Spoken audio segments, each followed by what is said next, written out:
Boa noite, meus amados irmãos e irmãs, que a paz do Senhor esteja com todos vocês. Amém? Vamos então dar início a mais um culto de oração. Hoje, 13 de janeiro de 2021. E eu quero convidar você para ler junto comigo a palavra de Deus no Evangelho de João, capítulo 14, e o versículo 27. Abra sua Bíblia, João 14, e o versículo 27. E a palavra de Deus, aqui é Jesus, ele se despedindo dos discípulos, porque ele já estava prestes a voltar para os céus, né? E ele disse assim no versículo 27, deixo-vos a paz, a minha paz vos dou. Não vou-la dou como o mundo dá. Não se turbe o vosso coração e nem se atemorize. Então, o Senhor Jesus nos deixou a paz. A paz que nós vamos cantar agora, nós selecionamos aqui um dos cânticos que nós deixamos gravado, que fala que essa paz que eu sinto em minha alma, não é porque tudo me vai bem, né?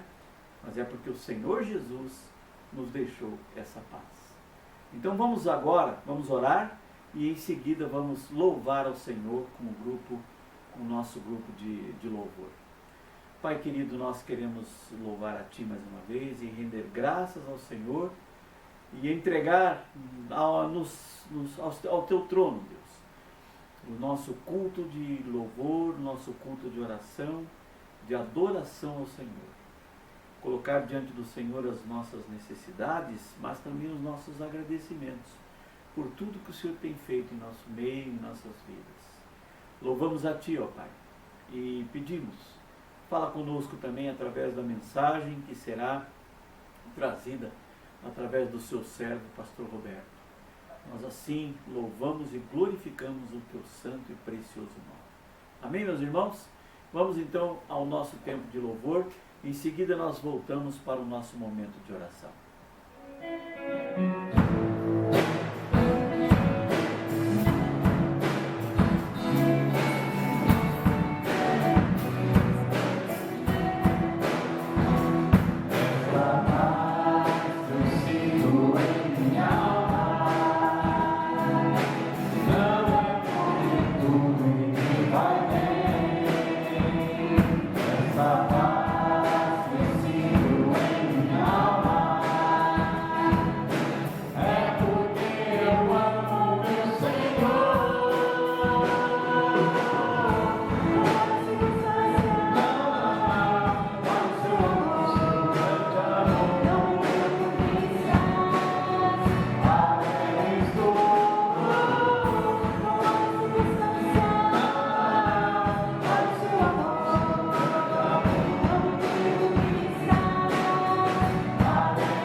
noite, meus queridos irmãos e amigos. Estamos nos reunindo mais uma vez aqui hoje para darmos continuidade ao estudo da primeira carta de João.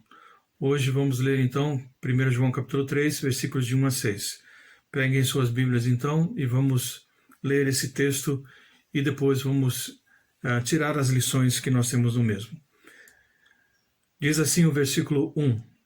Vejam como é grande o amor do Pai por nós, pois Ele nos chama de filhos, o que de fato somos. Mas quem pertence a este mundo não reconhece que somos filhos de Deus, porque não o conhece. Amados, já somos filhos de Deus, mas Ele ainda não nos mostrou o que seremos quando Cristo vier. Sabemos, porém, que seremos semelhantes a Ele, pois o veremos como Ele realmente é. E todos que têm essa esperança se manterão puros, como Ele é puro.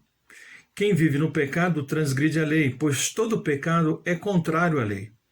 E vocês sabem que Ele veio para tirar nossos pecados, e nele não há pecado. Quem permanece nele não continua a pecar. Mas quem continua a pecar não o conhece e não entende quem é Ele. João ele começa esse texto exigindo que seu povo se lembre do seu privilégio. Quer dizer, o privilégio deles serem chamados filhos de Deus. Até um nome, há algo a ser observado, e isso é bem interessante. Crisóstomo, um dos líderes da igreja primitiva, em um dos seus sermões sobre a maneira de educar os filhos, ele aconselha os pais, a darem algum grande nome bíblico aos seus filhos. E não somente dando nome bíblico, como se isso, porventura, viesse, então, a modificar, ou então a realmente dar o caráter dessa criança através desse nome.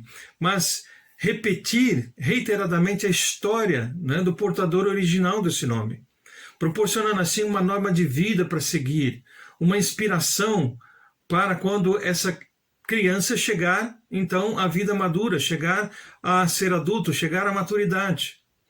Então, dessa maneira, o que ele quer dizer é que os cristãos têm o privilégio de serem chamados filhos de Deus.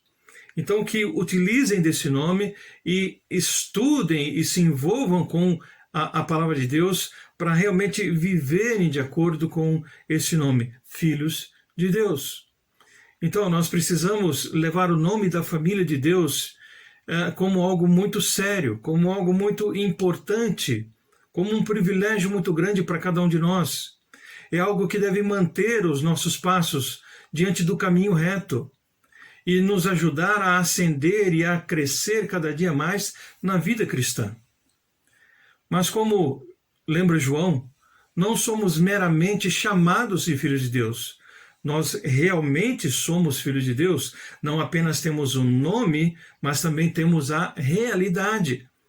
Nós somos filhos de Deus. E aqui devemos notar algo ainda mais importante.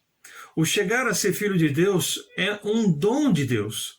Não é algo que nós conquistamos pelos nossos méritos, mas é um presente de Deus. Por sua natureza, o homem é criatura de Deus. Todos foram criados por Deus. Porque Deus é o seu Criador, então, mas pela graça de Deus, pelo favor imerecido de Deus, através de Jesus Cristo, o homem chega a ser filho de Deus. Mas isso somente através de Jesus Cristo. A motivação para uma vida de pureza, ela começa com Deus e não com o homem. É pela contemplação do amor de Deus é que nós somos desafiados, então, a viver em santidade. Somos desafiados a viver em santidade por causa, então, desse amor de Deus por cada um de nós. E dentro desse aspecto, nós destacamos 3 verdades que são sublimes e que nós devemos observar. Em primeiro lugar, na primeira parte do versículo 1 do capítulo 3, nós vemos que o grande amor de Deus precisa ser percebido. Ele diz o seguinte: vede, observem, que grande amor nos tem concedido o Pai. O apóstolo João ele chama a atenção dos crentes para olharem, para avaliarem a grandeza do amor de Deus. Trata-se de um amor que é grande, um amor que é eterno, um amor que é imenso, um amor que é sacrificial. Ágape. O amor do Pai, ele é gracioso, ele é altruísta, ele se dá. É um amor explícito, é um amor ativo, é um amor íntimo. É algo provado e não apenas falado. Esse amor é o elo que une aquele que dá ao que recebe. Somos unidos em Cristo por causa desse amor. Como filhos de Deus, então, e recipientes do amor divino, nós confessamos que nós não somos capazes de compreender as dimensões do amor de Deus, porque esse amor é grandioso demais, é puro demais, e nós não conseguimos, então, compreender as suas reais dimensões. Tanto é que a expressão é que grande amor. Não significa meramente magnitude essa expressão que grande amor.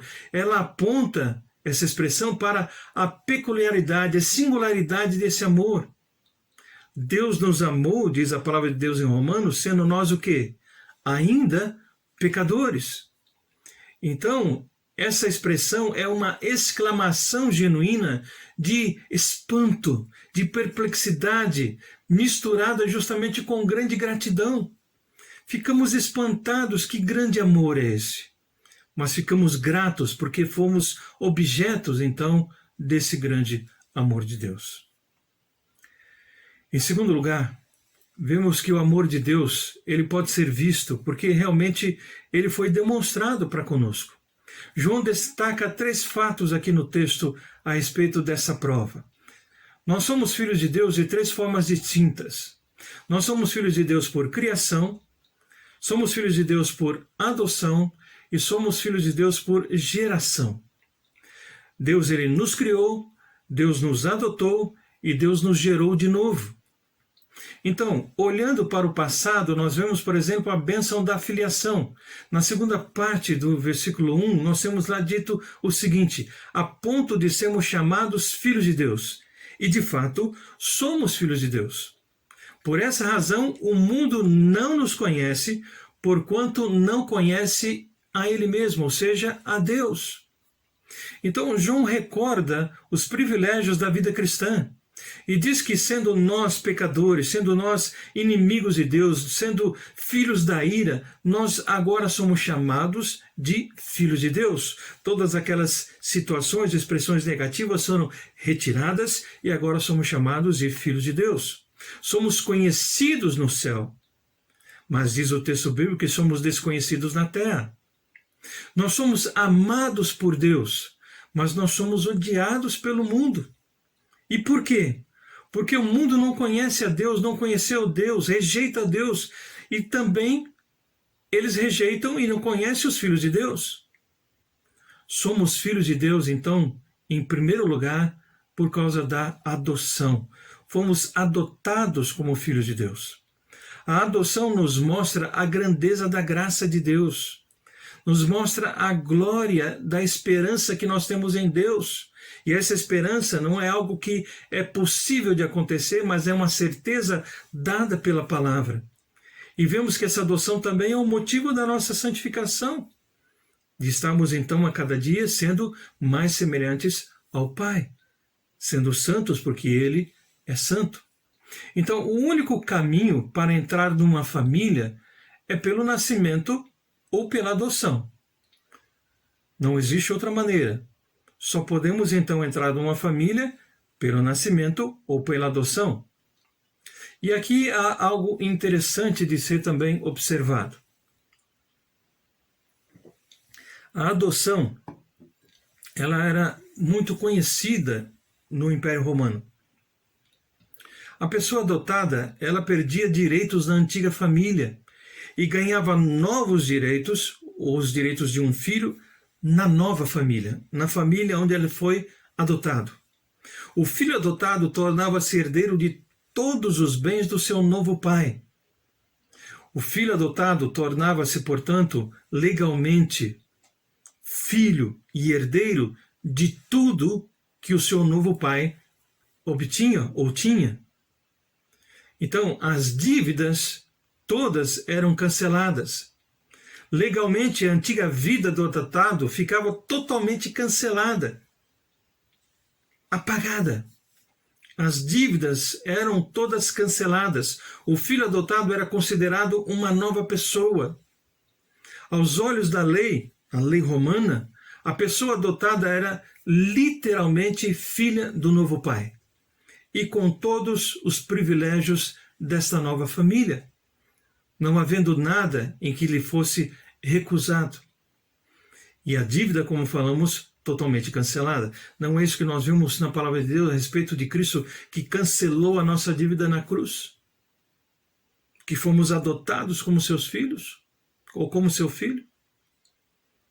E as nossas dívidas foram todas quitadas na cruz do Calvário, foram canceladas. Somos filhos legítimos do Pai, por adoção. Segundo lugar, olhando para o presente, nós vemos a bênção da apropriação. Primeiro vemos a bênção da filiação, agora a bênção da apropriação da filiação. Na segunda parte do versículo 2 diz que, amados, agora somos filhos de Deus. Agora somos filhos de Deus. Devemos viver como filhos de Deus. O Deus dos deuses, o Rei dos reis, o Senhor dos senhores. A expressão filhos de Deus pode ser traduzida como crianças nascidas de Deus. Portanto, filhos de Deus. E sendo filhos de Deus, isso não é um mero título, isto é um fato. Não temos apenas um título, um nome, filhos de Deus. Não, isso é um fato, é algo real. Somos filhos de Deus, pertencemos à realeza. Em terceiro lugar, olhando para o futuro, nós vemos a bênção da glorificação. Bênção da filiação, da apropriação e da glorificação. A segunda parte do versículo 2 diz: e ainda não se manifestou o que haveremos de ser. Sabemos que quando ele se manifestar, seremos semelhantes a ele, porque haveremos de vê-lo como ele é. Então, nossa filiação, embora real, ela ainda não é visível. Nós estamos sendo transformados de glória em glória na pessoa do Senhor Jesus Cristo, dia a dia. Pois o que nós somos não aparece para o mundo. O mundo não consegue nos ver e nos enxergar como filhos de Deus, como pessoas diferentes. O que seremos não aparece ainda para nós, porque ainda nós não fomos glorificados, ainda não temos a possibilidade de vê-lo como realmente ele é.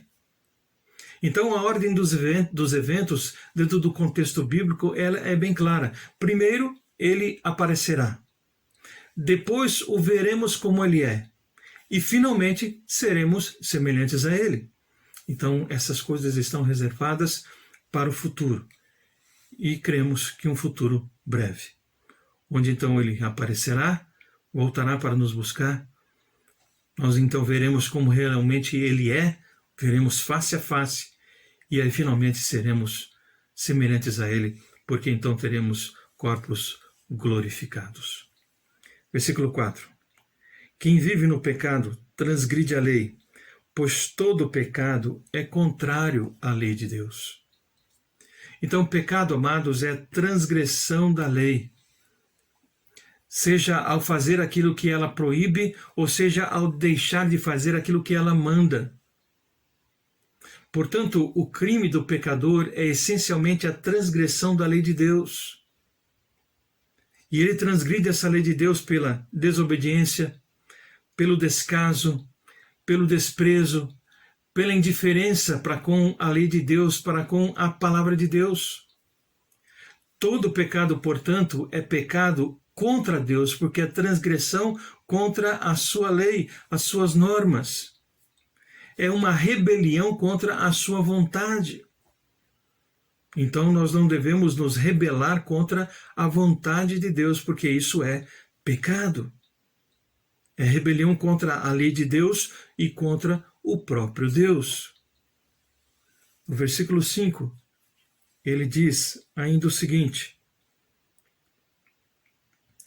e vocês sabem que ele veio para tirar os nossos pecados, e nele não há pecado. Jesus veio para tirar os nossos pecados e diz que nele não há pecado. Então, toda vez que um filho de Deus peca, está se levantando contra Cristo e mostrando que não entende ou não dá o devido valor ao que Jesus fez por nós na cruz, o que fez por ele na cruz do Calvário. Se Cristo, diz o texto, se manifestou para tirar os pecados, seria correto da nossa parte buscar manter esses pecados? Se por meio do sangue de Jesus podemos ter vitória sobre o pecado, por que nós vamos manter esses pecados? O pecado não pode ser tirado pelo esforço humano, simplesmente e somente pelo sangue de Cristo, pelo poder da cruz, pela fé em Cristo Jesus. Só por meio, então, como dissemos, do sangue de Jesus é que nós temos vitória sobre o pecado. Nós não podemos nos lavar a nós mesmos, é só o sangue de Cristo. O injusto não pode justificar-se a si mesmo. Nós não temos condições de justificar as nossas próprias vidas, nos declararmos justos. Nós não podemos fazer isso porque estamos manchados pelo pecado. O impuro não pode se purificar a si mesmo. Somente o sangue de Cristo pode nos lavar de todo o pecado. Vimos isso no capítulo 1, versículo 7. Então nós precisamos da atuação de Cristo em nossas vidas, para que então nós possamos ser limpos do pecado e não vivermos mais na prática do pecado, e sabendo que Ele aqui esteve e se manifestou para nos livrar de todo o pecado. E, portanto, não devemos voltar a sermos dominados pelo pecado, porque já fomos libertos dele. Versículo 6 diz ainda o seguinte: quem permanece nele, quem permanece em Cristo, não continua a pecar, diz o texto. Mas quem continua a pecar, não o conhece. Não conhece quem? A Cristo. E não entende quem ele é. Então, por definição, Jesus e pecado jamais podem estar juntos.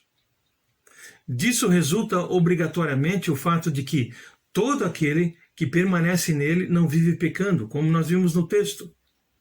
Então, o verdadeiro cristão permanece em Cristo como o galho da videira, derivando dele toda a luz, toda a vida, toda a graça, santidade, sabedoria, força, alegria, paz, conforto. Recebemos a seiva da videira, e ali nós temos vida e vida em abundância. Então é impossível permanecer em Cristo e no pecado ao mesmo tempo. Ele diz que são incompatíveis essas duas realidades. É impossível permanecer naquele que é justo e praticar a injustiça ao mesmo tempo, porque sermos contrários à lei é praticar a injustiça. É impossível permanecer naquele que é puro e viver da impureza ao mesmo tempo, naquele que é limpo, naquele que é correto, e permanecermos na sujeira. É impossível ter comunhão com aquele que é luz e viver nas trevas, na escuridão, ao mesmo tempo. Então, a visão de Cristo e o conhecimento de Cristo são incompatíveis com uma vida de pecado. A palavra de Deus diz que nós não devemos ser mais escravos do pecado. Enquanto estamos nesse corpo, e nós já vimos isso no primeiro capítulo de João, né? Nós ainda temos o pecado que nos assedia, que nos rodeia, mas ele é uma situação eventual, ocasional, não é uma permanência no pecado, porque não somos mais dominados por ele. Então, como filhos de Deus, nós devemos nos purificar, assim como ele é puro. Pelo fato de sermos filhos de Deus, nós seremos glorificados como Cristo quando ele retornar. Seremos glorificados, teremos nossos corpos totalmente transformados, Filipenses diz que num abrir e fechar de olhos, seremos levados à presença de Deus e teremos nossos corpos transformados e teremos um corpo como o corpo glorioso de Jesus. Mas enquanto nós esperamos esse dia, enquanto nós aguardamos esse glorioso dia, devemos nos abster da contaminação do pecado, porque compreendemos que Deus é puro, temos e precisamos nos afastar ao máximo da contaminação do pecado. Devemos nos proteger ao máximo. Devemos aproveitar essa situação que nós estamos vivendo de precisar usar máscara, de tanta higiene, de lavar as mãos e de tantas outras coisas, até mesmo do isolamento de muitas pessoas, para não sermos contaminados com o vírus do coronavírus. Tente trazer essa mesma figura para a questão do pecado. Precisamos nos afastar ao máximo para não sermos contaminados. E assim permanecemos saudáveis espiritualmente, puros espiritualmente, assim como o nosso Pai o é.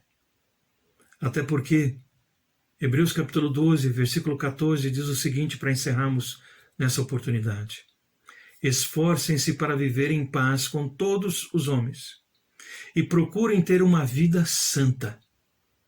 E procurem ter uma vida santa, separada, pura. Por quê? Porque se não for assim, ninguém, diz o texto bíblico, verá o Senhor. Porque a vida santa é a vida daqueles que procuram obedecer e praticar a vontade de Deus, a palavra de Deus. Uma vida suja é característica daqueles que não conhecem a Deus.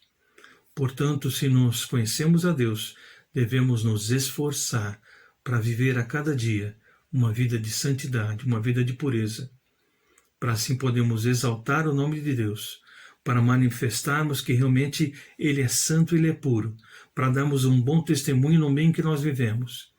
E assim as pessoas desejarem também uma vida de pureza e de santidade, como o Senhor requer na sua palavra, para todo aquele que nele crê. Que Deus possa nos abençoar e que nós possamos nos manter realmente separados de toda a contaminação do mundo, para glorificarmos a Cristo em nosso viver diário e assim as pessoas poderem realmente conhecer e receber Jesus como Senhor e Salvador de suas vidas. Vamos orar. Pai, nós te agradecemos pela Tua palavra e pedimos que o Senhor nos ajude a vivermos de acordo com aquilo que nós aprendemos mais uma vez nessa noite. E que nós possamos, ó Deus, realmente ter uma vida que dignifique, que glorifique o santo nome do Senhor. E assim o nome do Senhor seja propagado e seja reconhecido como verdadeiro. E que a verdade da Tua palavra possa libertar as pessoas da escravidão do pecado e da morte e transportá-las para a vida em abundância que o Senhor, ó Deus, deseja para cada um de nós. Oramos agradecidos em nome e por amor de Jesus. Amém. Que Deus nos abençoe, que possamos ter um bom restante de semana na graça e na paz do Senhor. Até a próxima semana, se Deus assim nos permitir. Amém, meus irmãos. Depois de ouvirmos essas reflexões, esses estudos que têm tanto fortalecido a nossa fé, nos dado um entendimento tão bom da palavra de Deus, Pastor Roberto, que tem trazido esses estudos nas quarta-feiras, também a reflexão que fazemos todos os dias de manhã, estamos trabalhando o livro de Gênesis. Isso só vem para nos engrandecer, meus irmãos, para fortalecer, para nos dar mais santidade, para que a gente possa a cada dia ser mais e mais parecido com Cristo, com Deus, e termos realmente a nossa vida em santificação. Amém? É muito importante que você participe. Louvado seja Deus pela palavra de hoje. Obrigado, Pastor Roberto, que Deus abençoe e que aplique essas verdades no meu coração, no seu coração. Amém? Vamos então ao nosso tempo de oração. Eu quero colocar aqui mais algumas famílias com as quais eu entrei em contato essa semana. Alguns eu consegui falar, outros não, mas deixei o meu recadinho, Então, vamos nos colocar todos juntos em oração nesse momento. Querido Deus, Eu quero nesse momento me colocar diante do Senhor, agradecer, ó Pai, pela vida dos meus irmãos e irmãs, pela vida daqueles que nós já oramos na semana passada, mas que nós continuamos entregando cada um deles diante do Senhor. E louvamos a Ti, Senhor, por mais dos nossos irmãos que tivemos contato essa semana. E eu quero colocar diante do Senhor, primeiramente a Ana Luísa, a Samara, que montaram uma pequena empresa, uma microempresa, Senhor, e que clamamos para que o Senhor as abençoe, para que elas prosperem, Senhor, nessa nova empresa que eles têm. E coloco eles, a Ana Luísa e a Samara, diante do Senhor e clamo, Pai, pelas bênçãos do Senhor na vida deles. Também oramos, ó Pai, pela Helenice, pelo Nivaldo, clamamos, ó Pai, pelas bênçãos do Senhor sobre a sua casa, a sua família, seus filhos, suas filhas, e agradecemos porque o Senhor tem cuidado, Senhor, da vida deles. Oramos também pela Jaqueline, pelo Anderson, clamamos, ó Pai, por esse casal, pedimos, Pai, que o Senhor dê sabedoria para ambos e que eles possam, Deus, a cada dia se fortalecerem mais no Senhor, e que a cada dia Teu Santo Espírito fale mais no coração de ambos, ó Deus, e que eles possam estar sempre olhando um para o outro e para a cruz de Cristo. Assim eu peço, Deus, pelo Anderson e pela Jaqueline, em nome do Senhor Jesus. Também mais uma vez oramos pelo Peter e agradecemos ao Pai e louvamos e glorificamos o Teu santo nome. Porque nós oramos por ele, clamamos como igreja e o Senhor o curou. E a cura, eu tenho certeza, vai ser completa. Ele ainda precisa estar em recuperação, mas nós clamamos e pedimos, ó Pai, para que sabemos que essa cura será completa na vida do Peter. Assim oramos pela Dona Nália, pela sua mãe, oramos pela Maria Bernadette, a sua esposa, e também pelo seu irmão Maicon, Deus. Eu peço por ele também em nome do Senhor Jesus.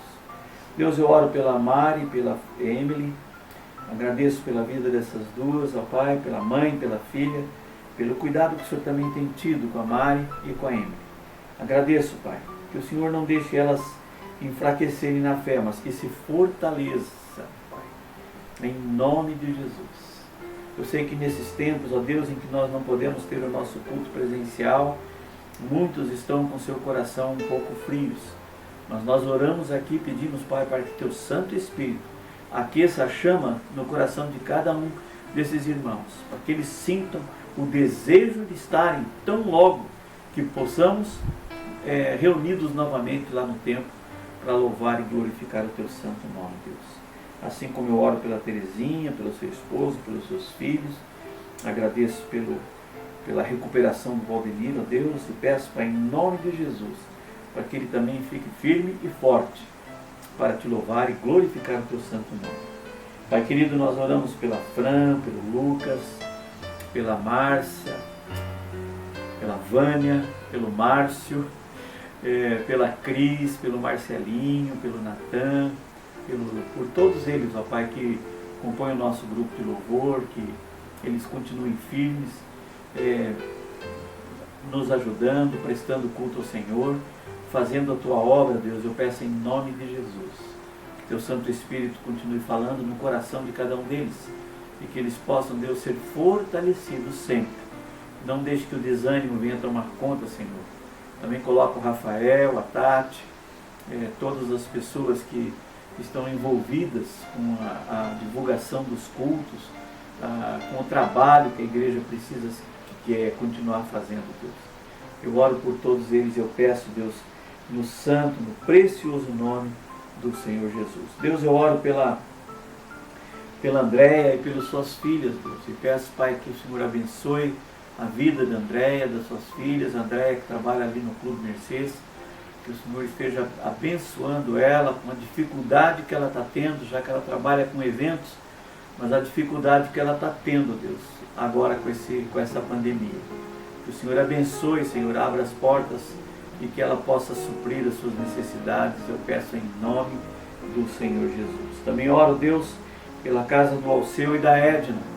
Eu oro e clamo pela saúde do Alceu, pela saúde da irmã Edna, pelas suas filhas, ó Pai, e para que o Senhor também não permita que o coração deles venha se esfriar nesses momentos, ó Pai, em que nós não podemos nos reunir na igreja, mas que eles sintam também o desejo de tão logo possam estar junto conosco, louvando e glorificando o nome do Senhor. Assim como eu oro pela Márcia e pelo Marcos e pelos seus filhos, ó Pai. Também louvamos e agradecemos porque o Marcos não tem faltado serviço para ele, a Márcia voltou ao seu trabalho, nós agradecemos em nome do Senhor Jesus pela vida desse casal, dessa família, Deus.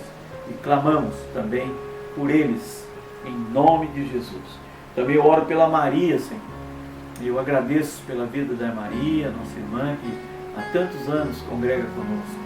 Ela se preocupa com a igreja, com as reuniões da igreja.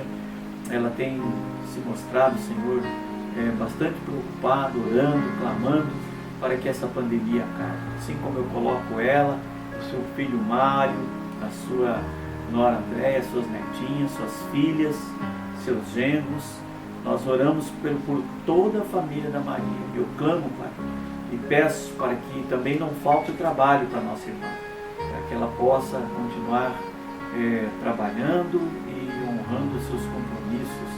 Nós assim oramos em nome de Jesus. Deus, eu coloco diante do Senhor as demais famílias da nossa igreja. Clamo, Pai, por cada um deles, por cada jovem, por cada criança, Senhor, da nossa igreja. Eu oro pelo Pablo, Senhor, que durante esse tempo que estávamos fazendo os nossos cultos presenciais, ele estava sempre firme lá, né? Se mantendo nos cultos. Pelo Luciano também eu oro, clamo por ele, Deus. Pelo Luiz Brezezinski, pela sua esposa Marli, nós colocamos eles diante do Senhor. Eu peço, Pai, em nome de Jesus. Oro por mim, oro pela minha esposa Ana, que o Senhor nos abençoe, nos dê força, nos dê coragem e nos dê, Senhor, sabedoria para continuarmos servindo ao Senhor. Assim como eu coloco diante do Senhor o pastor Roberto, a Solange e o Sérgio, que retornou da Inglaterra. E agradecemos ao Pai por ele estar aqui conosco, também com saúde e junto dos pais. E eu creio, Deus, que isso vem para alegrar a casa do pastor Roberto. Agradeço, Pai, por tudo, em nome do Senhor Jesus. Nos dê, Senhor, um restante de semana cheio de bênçãos. Assim oramos, agradecidos no santo e no precioso nome do Senhor Jesus. Fiquem todos com a paz do Senhor. Aquela paz que nós lemos no começo do culto, que Ele nos deu, que Ele nos deixou. Amém? Deus abençoe a todos.